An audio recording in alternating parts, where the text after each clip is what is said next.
Hi everyone, it's Jerry. This is a round 3 game from the 2015 Sinquefield Cup between Magnus Carlsen playing on the white end and Maxime Vachier-Lagrave. Let's dive right in. What happened in this one? An English opening on board, both sides with a kingside fianchetto. d4, cd, knight d, castles, knight c3. Okay, let's take a moment to breathe here. What to do? Move 7. How exactly to complete development on the black side? Many options here. In the game, it was queen c7, and after knight d5, queen takes c. Now with this move sequence, queen c7, knight d5, and now with this last move, queen takes c4, how to describe this? What is black basically saying here? In plain English, what's black saying? Black is saying, I am content with playing a position type where I have a structural defect and I give my opponent the bishop pair in exchange for having a slight lead in development, and I won't be fighting against some space disadvantage. Okay, that was a mouthful. Let's get some moves on the board. Knight takes e, knight takes bishop. This is what I'm referring to. This is the line. This is what happened in the game. Grab the pawn on e, and here's your structural defect. This is an isolated d7 pawn. He's vulnerable. He's not easily protected. And black has a space advantage, or excuse me, not a space advantage, a lead time-wise. Only one move away before he's fully developed, before there's a connection between those rooks. Also, there is no white pawn in black's position, nor is there even a white pawn on the 4th rank that is somehow cramping the black development. Development is a little bit more smooth.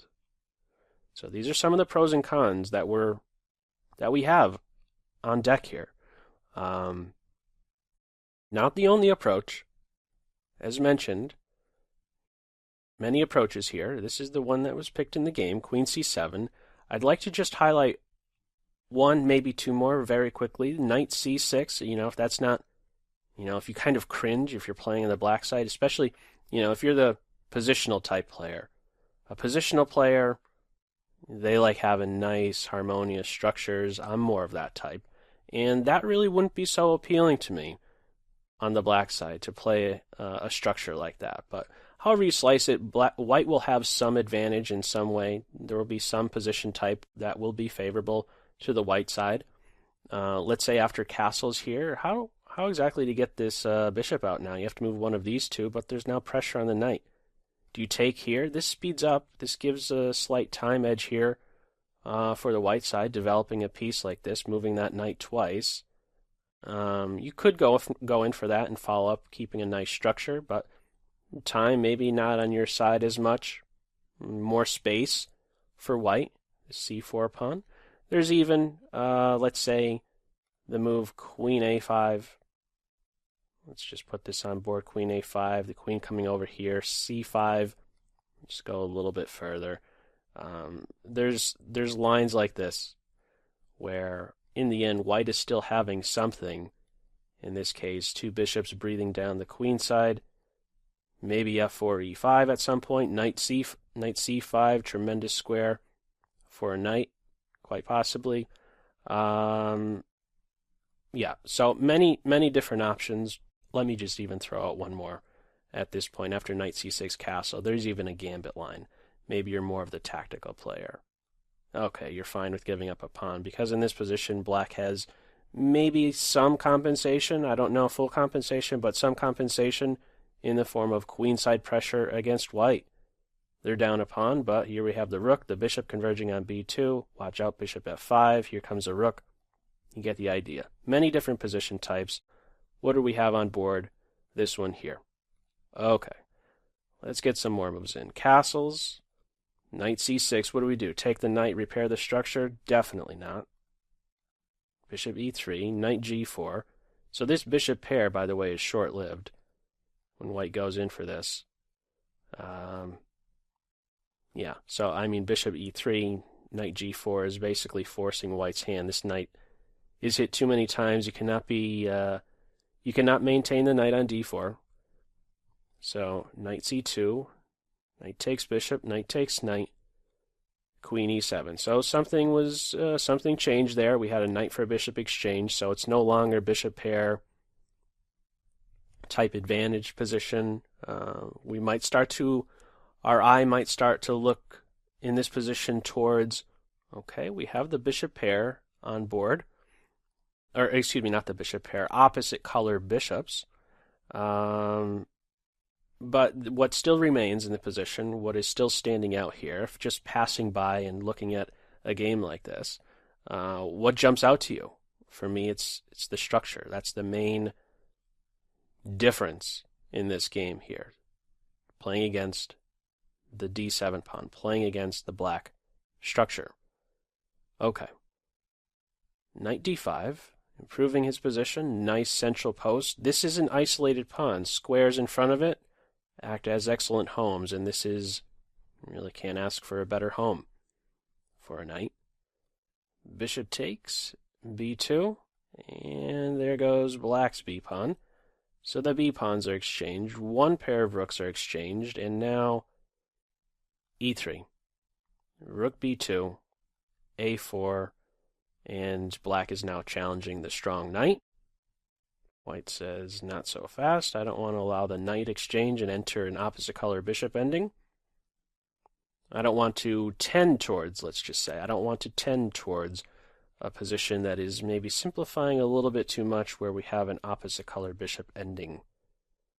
In the game it was knight f4, and this move ensures that there will be another imbalance struck in the position. A knight for bishop exchange will occur. The queen is hit.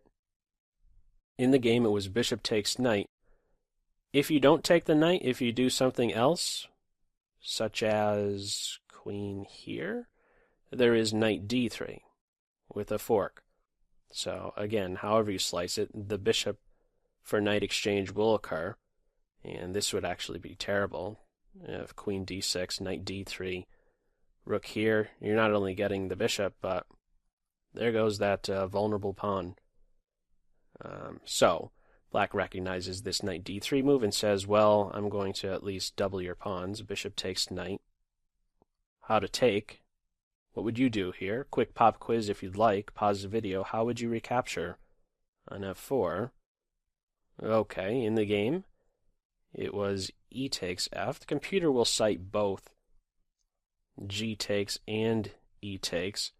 But for a human player, e takes is the better of the two, keeping a nice structure, a nice compact structure, keeping your g-pawn on board.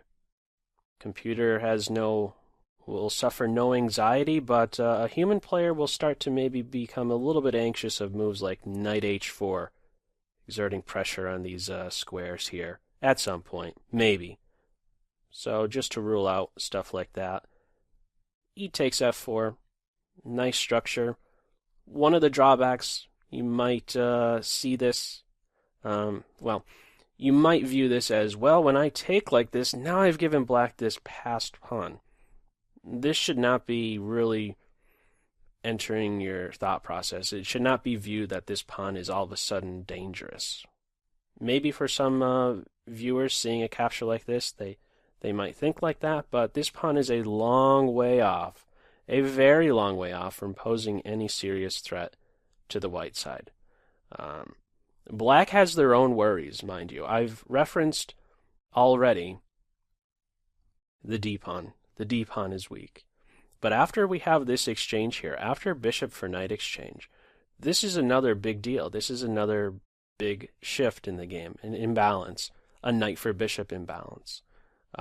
Dark square weaknesses is maybe the most concise way to describe the position now. f6 and h6. There isn't a dark square bishop to remedy these weakened squares, which means that the king shelter, if we look at each side's, the homes for each side's king, who has the better home? Who is safer? It is, without a doubt, the white side. This is a fantastic structure, and it is complemented very well by having the light square bishop around to watch over these squares. Black, on the other hand, does not have that dark square bishop, and so he will need to take good care of his dark squares here. Allowing a queen to get on this diagonal would not only be, first and foremost with check, but more long-term, it controls this G7 square, which is Black's flight square. Combine that with the rook getting down here, and you're starting to face mate in one threats. Black has to be very careful. Deficient pawn, a weakened king position. White, again, a perfectly harmonious king position, a very well complemented structure regarding the pawns and bishop. Pawns control dark, the bishop's here around to watch over the light. Okay. Queen b6. Shouldn't be too surprising. You don't want to allow queen d4. This is a fantastic diagonal. On top of this, queen b7 is not just defensive. It's saying, I'm not going to allow you to activate your rook so easily. I'm going to maintain some pressure on f2. Okay. What does white do? He tries to disrupt this coordination on f2. Free pawn, right? Not so fast. Queen d4, your rook is gone. Queen c5, still maintaining control over d4. Queen takes d. What other option might there have been here? Dropping d7 right now? If queen b5, there's queen d4, king g8, and now queen takes a7. This, to be perfectly honest, would have been pretty interesting. I know that this is now a passed pawn, but he will be hunted down after rook a2. Rook d1, queen takes a5. I don't know that white would go in for a queen exchange here. And the reason I say this is because if we have the queens come off, we have a position where black is clearly down a pawn, but the queen side is now not so relevant. There aren't pawns on both wings of the board, so a little something is lost with this idea of the superior minor piece, the bishop being better than the knight. If one section of the board, one side of the board, the queen side in this case, is a bit irrelevant, not much is going to happen now on the queen side. Pawns are not on both wings. The bishop loses something. The knight will have a better time working on just one sector of the board. His short rangeness, let's just say, is not as much a liability if we're working with just one side of the board, just king side pawns alone. Again, as mentioned, I don't know if this would have happened in the game if at this point, again, queen b5, at this point here, queen b5 was played instead of the game's move queen c5 to have this check, king here, and then take here. I don't know if white would really go for a queen exchange. Maybe keeping the queens on the board is the more human approach.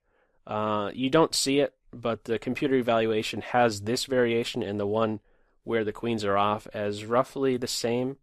But I think recognizing, white has the safer king, it makes a little bit more sense to keep the most powerful piece on board, the queen. It's another factor, another piece of criteria to look into to help make better decisions in a chess game. I have the safer king position. I'm going to keep the queens on the board. She's going to give you a problem at some point, or at least I hope so. Okay. Let's get back to the actual game. Queen c5. Queen takes d. Rook a2. So trying to hunt that pawn down. Queen d3. When I'm reviewing for these games, certain moves, I can't really make sense of them. I have to really think. I have the help of a computer, but sometimes the computer isn't so helpful. And it wasn't until I really stared at this position right here that I started to recognize the deeper plans, or what I think at least were some of the deeper ideas that the players had. I could be completely off, but I'm going to share them nevertheless. Queen to d3, not quite, again, initially I'm not quite sure what it was doing. Here are a couple of things I can say. White is offering, for one, he's giving up this pawn. If black wants to take it, he could take it. But he's going to release the pressure on f2. And as soon as that pressure is released, white is going to be able to reorganize his pieces. This rook who's been sitting on f1 for forever, since castling, since move 11, he can now finally breathe. He could do something a bit more productive. If black does not take this pawn, and he doesn't in the game, if he doesn't take the pawn plays to a6 and will be secured by the queen, and soon thereafter it will be the bishop. We'll have a little bit of a changing of the guard of that a6 pawn. The bishop will defend the pawn on a6, and the queen will then be freed up to do more queen-like things, be a pest, attack things, defend things, perform multiple tasks, be a queen, in other words. So this is like a now or never moment with this queen d3 move, saying you could take my pawn right now. If you don't, I'm going to play a6 and he will live. That's what happens in the game. King g7, a6, the pawn lives. Pawns remain, another way to view it, pawns remain on both sides of the board. So this knight for bishop idea, this bishop still a super powerful piece for as long as these a pawns are on board. For as long as both sides of the board, the king side, the queen side, the whole chessboard is relevant. The bishop, all the more powerful when facing the knight. Now, should you take the pawn? Let's have a look at, let's say, rook takes. Instead of this king g7 move, the move played in the game, move 25. Suppose rook takes pawn. This allows the move queen e7. Now, there isn't any fantastic knockout, but I just want to show you how white, it's a slow approach, but it's a slow and steady progress that could be made here. Again, as mentioned, when queen d3 was played, I couldn't make sense of it. It's I believe, a deep idea, one that's now going to slowly improve the position of your pieces. Notice after queen d3, queen e2, what is this doing? First and foremost, it's saying, okay, you're not getting to my second rank so easily. You're not going to be putting pressure on f2. On top of that, I will maintain pressure on your knight, and in doing so, I'm placing a certain restriction on your queen on c5. Let's get some more moves in here. Rook b5, and now we could have the rook getting activated. Rook to d1. Let's say king g7, at some point maybe the f7 pawn could be vulnerable. Maybe you don't want to allow the rook to enter your 8th rank with check. From here we could have rook d7, another idea. Again, it's a slow approach, but there are moves like bishop f3. This pawn is passed. Let's say he gets rolling. King g2, just having some coordination here, defending the bishop. If this pawn continues to roll, hang on. Now there's already a big problem. It's completely lost for black. The computer reads it as +2 all of a sudden. If you try to get too careless and say, I have a passed pawn, I'm just going to push him, well, hang on. Here's a rook d7 move, and just to highlight, it's not the best, of course, but just to show you how you could be tactically vulnerable all of a sudden, king here, there's already rook takes knight, okay, with then queen takes rook. This is a slow untangling, a slow regrouping that will occur if black hunts down the a pawn, activating the rook, possibilities for back rank stuff, 7th rank stuff. He's looking at going after the black king.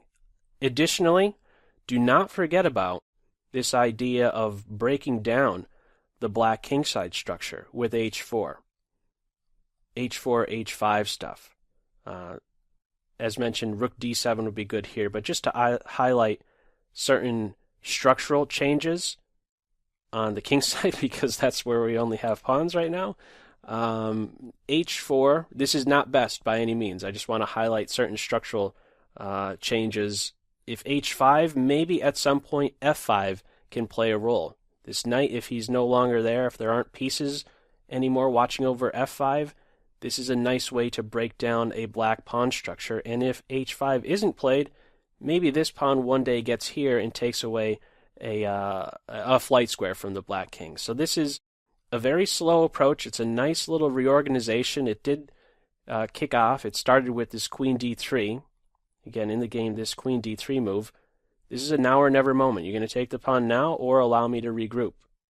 Well, in the game, black said, I'm not going to allow you to regroup as easily. I want to maintain pressure on your f2 pawn. King g7, a6. The pawn lives. h5, bishop b7 as mentioned. The queen does not want to be the one babysitting the pawn. The bishop fulfills that role perfect way. Great coordination here. He's still, mind you, watching over these light squares. Knight f5, queen e5. Have a little bit of shifting here. Queen is defending both bishop and throwing a punch at the rook. Rook d2, queen throws in a check, and now we have the bishop dropping back, avoiding knight takes bishop stuff, and then the queen, let's say, getting behind. Maintaining the bishop, probably better stated, just maintaining the bishop, not allowing knight for bishop exchange. So bishop g2, knight f5, and now queen to e5. So after a little bit of maneuvering there, we have the offer of a queen exchange, one that is accepted. Queen takes queen. Is there something better here? Computer points out queen d6. And queen takes, there would be rook takes. Still an advantage, close to a pawn advantage, even though material's balanced here. Or excuse me, it's not balanced, it's just a pawn advantage for white. Not the healthiest of pawns, but it's more related, this advantage is more related to the knight for bishop imbalance on board. We didn't have queen d6. It was queen takes queen. This straightens out the white structure, but black looks to hunt that pawn down with rook to e2. And what would you do here? How to approach this position? If you'd like to, pause the video, see what we come up with. What would you do as white in this position? Okay. Might be tempting to play f4, just securing your pawn, but white gets on with rook to b1. He's going straight after that pawn on a7, and having a passed a pawn, he is just so good, especially knowing that the bishop is already here, controlling that queening square. It's a big problem. f4, if played, would allow knight e3, and, well, you don't have so many options. What can you do here? If you play rook f2, this would be a draw. Rook f2 allows rook e1 check, bishop here, rook a1, and then on the next move you're taking the bishop and then taking the pawn. That'll be a pretty easy draw to hold at this level. Most levels, I would think. I would hope, maybe. But anyhow, f4, on f4 knight here, rook f2, that leads to a draw. Bishop f3, much more of a fight going on. Rook a2, rook a1, knight f5. There's still tricky ideas that black can have. Notice, I didn't mention this yet, but when f4 is played, yes, it's defending the pawn, but it's also making your second rank vulnerable. Not so easy for this king to help contribute in this ending. This is an ending. The king wants to help, but there's not an f-pawn around. It's not easy for that king to get quick access towards the center of the board. Some downside related to f4. Gives up e3, weakens the second rank. White gets on with keeping the structure as is, gives this pawn up. He's fine with giving that guy up. He's going after the important a pawn. Black throws in a check. Bishop has to block. And now h5. Why is black not just hanging on to this pawn? Like with rook here. Well, there's the move bishop d3. And what are you going to do now? This knight is hit. If he moves, you drop your rook. So this cannot be maintained, in other words. This defense of a7 indirectly cannot be maintained. On king f8, this can be completely simplified by taking out the knight, not taking the rook just yet, but instead recognizing the rook isn't, even threatening to take me because I will be queening very quickly. Now I could get my king working, and if you try to creep over like this, now I'm in a position to exchange rooks and then win this king and pawn ending. These are glaring weaknesses, double isolated pawns and isolated pawns, and white has many tempi in his back pocket to eventually force the opposition, force a position where he will have a one king and pawn ending. Let me just highlight one of them. Let's say king e6. You could play h4, king f6, f3, and finally he has to go one way or the other, and he's now going to be outflanked. King here, king e5. This guy is going to be won soon. f6 here, and soon these guys drop. Okay, so the short story, the king and pawn endings alone, if it's stripped to just king and pawns, it's a definite win for white. So you cannot allow that to allow the position to simplify. It's just too easy. Takes a h3, looks a little bit scary. And these pieces are kind of stuck here. There's no bishop move or good king move, unless you want to run into a mate in one. Let's see how white manages this. He stops knight d4, knight f3 ideas. Clears the way to get pushing. Gets behind the pawn, and now we have g4. It's a matter of technique here. I guess white saw a clear path to victory. He went with g4. Of course, I see this game, I review this game with the computer, and I see the suggestions. The top suggestion is a7. I tend to like this as an idea, and g4, f4 next. Grab the pawn and then get the bishop back to g2. It's, however you slice it, it's still a white win. This is just a matter of technique. Carlsen is choosing is g4 first, and then rook d3, scooping up this pesky h3 pawn. There is no time. For the moment, it interferes with the coordination on a6, but there's no time to take on a6 for two reasons. In fact, both rook takes pawn and rook check, this one being the better one, is going to win material. The rook is now picked up. But in any case, rook d3, white went with the line rook d3 instead of a7. And we had follow-ups of knight g2, rook takes pawn. White is now up 2 pawns, and just a super pawn right here. He's restricting the rook. The bishop's in a pin, but I mean, it's like a connected pass pawn. It's like one pawn is watching over another. It's just a fantastic bishop in this case. So anchoring the knight on f4. After rook b3, it is already at this point that black threw in the towel. Just to clear things up a little bit, how might this game have continued at this point? Let's say king g7, f3, giving the king a little bit of space. He's looking to move towards the center. Knight e6, king f2. Just getting the pieces involved. Rook b7 looking for this. And then, actually, the rook on b6 is quite a strong piece here. Rook on b6 is a strong piece. Why exactly? Well, after king f6, you could improve like this, where, let's say there's a check thrown in. Let me just highlight this one idea.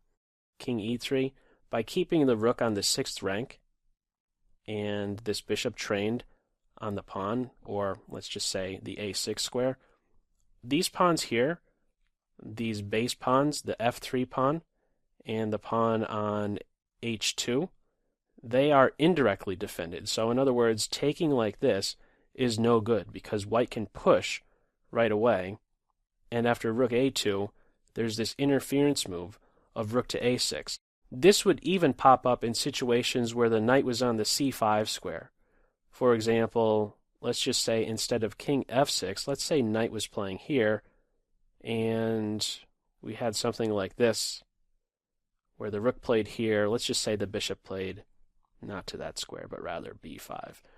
This pawn, this h2 pawn, these pawns over here are, again, indirectly defended because white can still push through. On a7, rook a2, there is rook a6, interfering with the rook seeing that a8 square. So this is just too much. Again, 2 pawns down, the white king approaching, and eventually, there's just no way to really stop the king from approaching this pawn and helping to escort him to the promotion square. There might even be ideas of having the rook play to the 7th rank, defend the pawn on a7, and then maneuver the bishop around to this main diagonal where finally the pawn can push through to queen. So black had enough at this point. There's really no hope, no tricky stuff against the white king, and, well, yeah, that's pretty much it. 2 pawn plus, playing against Carlsen, fantastic technique.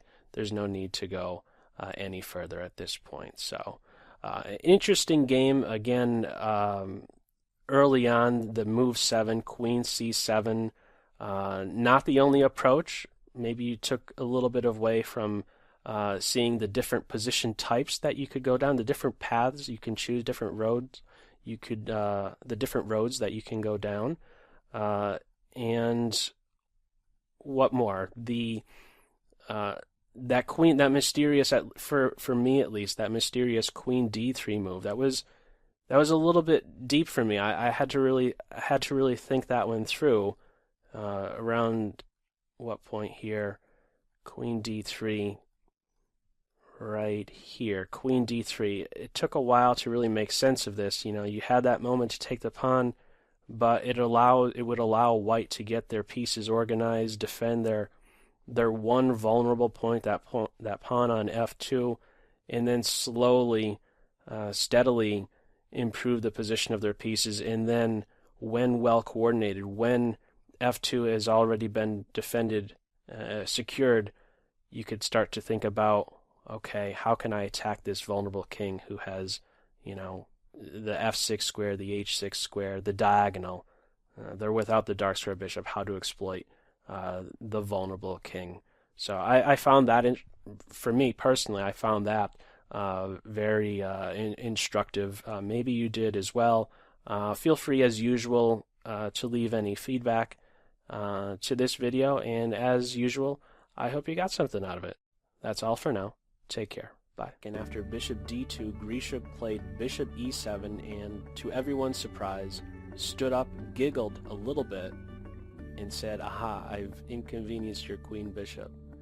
This, of course, did not happen.